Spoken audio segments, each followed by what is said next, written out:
So we had goals, we got plans. Proverbs 16:9, we should make plans. GP, we're on GP. GPS, we're on GP plans. We should make plans, counting on God to direct us. We should make plans. Now it's time to get specific about the plan, though. Okay, so we got full of faith, and we talked about what could be. Well, how would we actually do it, though? Okay, let's come up with 3 or 4 theories. What would we do? What would we possibly try to do, given what we know? Now, we might not know a lot. There might be a lot to find out. Part of the plan might be go find out all the stuff you don't know so you can actually make a good plan. But what could you come up with? What could we possibly do? When Kenzie and I were just starting to have kids, we started talking about homeschool. Now, at that time, homeschool was kind of weird. It was like churning your own butter. It was a little bit weird. People that homeschooled, they was going, are they okay? I don't know if that's right, But we had such an experience in our own high school experience that was so full of like, wow, the peer pressure really pushed us in some directions I wish we would have never gone. As for our kids, we don't want to protect them entirely from the world, but we want to walk them into the world more slowly with more wisdom in their brains. I'm not saying that was right for everybody. I'm not saying there's not supposed to be evangelists in public schools. I'm just saying for us, we knew, hey, this is something that's so important to us, and our why is so important that they think differently than we did as teenagers. We're going to give ourselves this. Now, to make a plan, we didn't know anything. And so Kenzie went to different gals who were homeschooling. Hey, can I just sit in and watch what you do? Show me what you got. Show me what the thing is. Show me the curriculum you're using. Show me how you do this. Now, she was already a trained elementary ed teacher, but it was still helpful for her to get a new vision of how do you do this? And I see less good and more good versions of this. I think I'm going to take a shot at that. Another one more recently. Kenzie has gone back to get her master's in nursing, and as we were getting into that, I was about to finish my doctorate, and we're in a season of life where we're just having kids fly away. And so there's just a lot of, it may not sound like a lot to you, but there's a lot of intense pressure on every side to get stuff right. Well, we needed to sit down and make a long-term plan that's a little bit complex. How are we gonna do this? That's the question. How are you gonna do it? That takes a lot of prayer and a lot of counsel. But there's also ones that we didn't do so well. Enter, again, the chickens. Okay, it's the day before my birthday. It's August 24th. I come back home. Mind you, it's about to be fall and then winter. I come back home, and there are these living creatures, these little chicks in a box in my living room. And I'm like, wow, I don't feel like a lot of forethought was given to what comes next.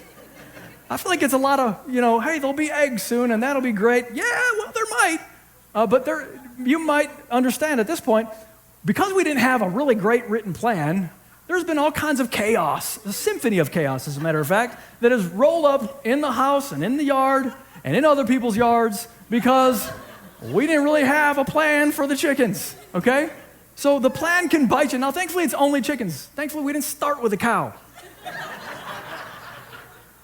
But we learned a lot. A good reminder, a little spanking, take the time to plan. So guys, we got a plan. One of the things we want to do when we plan is we want to get feedback. Feedback is our friend. And I want to speak to the perfectionists here for a second. I'm so glad, I hope that you're glad, that Jesus doesn't demand that you start perfect. Do you see how he works? He's like you failed 25 times on the first day. And then you do that for 17 years. And then it's 24 times. And then it's 23 times. But we keep messing up, and Jesus says, it's okay. You don't have to be perfect. Just keep practicing. Just keep practicing. Just keep at it. Just don't give up. Just don't walk away. Don't take the ball and go home. Just improve little by little, day by day. Just keep going. Just get feedback. Just make little tweaks. Just go slow, and you'll be surprised how far we can get. When I was a kid, my mom read to me The Tortoise and the Hare. How many know about that story? Okay, it's a little cartoon story, a little fable. And if you don't know it, what happens is there's this race between a tortoise and a really fast hare, which is a bunny of sorts. And so these two are in a race, and of course the tortoise is slow, man. He's going really slow, and the bunny hare is super fast. And it's not only fast, but it's kind of arrogant, it's kind of prideful. It's like, watch this, I'm just gonna go. And so it goes, and it gets tired, and it ends up like, I got plenty of time, I'm just gonna take a nap right here by the tree before I even get to the finish line. That tortoise ain't coming. It's gonna be a long time before I have to worry about him. Well, as you might expect, the tortoise ends up winning, crossing the finish line, because he just took it slow, but he kept going.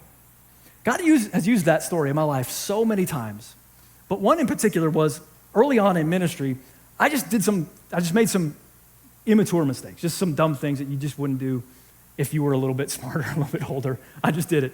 And one of the things that I feel like the Lord brought that fable back to my mind, but he gave me this word about it. He said, I want you to remember that the shortcut that you see is really the long way. And the long way is actually the shortcut. Meaning, don't start with the short way in mind. Don't try to get there fast.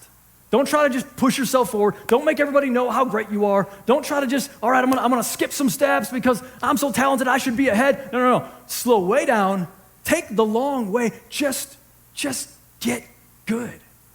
Just take the time to get good, and you're gonna find things are gonna go a whole lot faster than they feel like eventually because you took the time to go slow, but it was actually a shortcut. I wonder how many of us today, as you think about some of your goals, there's a version where you're just like, well, what's the fastest way we can do it? Hey, if there's a way to do it fast, do it. But if it's one of these things that involves probably character and a little bit of humility and taking the time to actually get good at something instead of just kind of be good at something, I want to encourage you, take the long way because it's actually the shortcut. What if I mess up? What if I get it wrong? What if you blow it? What if you make the goal and you make the plan and it's perfect and people applaud, they're like, yes, great plan, and you still jack it up? What happens then? I got some fantastic news for you. Psalm 138:8 says this, the Lord will work out his plans for my life. The Lord will work out. The Lord will work it out. The Lord will work out his plan. So your plan might be the right plan, it might be the wrong plan, it might be 30% the right plan, whatever it is, he'll work out his plan for your life. He already has a plan. He's going to work it out for your life because he's so intentional and trustworthy like that. Did you know that you can trust God's heart? It actually honors him when we trust his heart in faith. See, when we look when we're not afraid to make goals and make plans because we're like, I trust that God is a benevolent God. God is a good God. God wants to bless me. He might even use some of my plans to glorify his own name on planet Earth. That might be what happens. So I'm going to trust him that even if I get it wrong, I can't stop God from getting it right. But I'm not going to walk in unbelief and refuse to make any goals and refuse to make any plans because, well, I'm not sure what God's going to do. God will be faithful to carry out his plan. That's what he'll do no matter what. And if you get some of it wrong, he'll teach you. He'll train you. He might even give you occasional little spanking if necessary, but God will bring about what's supposed to come about. And if you get it wrong, he'll come get you. This is what he did with Peter, don't you remember? Peter was like the leader of the disciples and completely denounces Jesus, swears about it in front of this little girl. I don't know him. And then Jesus is resurrected from the dead. And you'll notice that Peter didn't I got to figure out a way to get back in Jesus' good graces. No, Peter went fishing. He was eating some fish. Jesus shows up and says, okay, take another bite and then come over here. I want to talk to you. I want to restore you. Notice, Jesus went and got Peter. Peter didn't need to go get Jesus. Jesus came after him. Jesus will always, always, always, always, always come after you. He'll always come after you. He'll always come looking. He'll always be like, I know you jacked it up. Come on, let's get back in the program. Now, look, he didn't tell Peter, all right, Peter, well, let's talk about how you're going to fix what you did wrong. Let's talk about how you're going to reverse it. Let's talk about how you get it right now, erase that mistake. He didn't say that at all. He said, well, you got it wrong. Okay, now get on the right track again. Here's what I want you to do, Peter. Here's the next action. Just go do this. And don't worry about that. Just move the doggone thing forward. Jesus will come get you, and he'll come get you every time.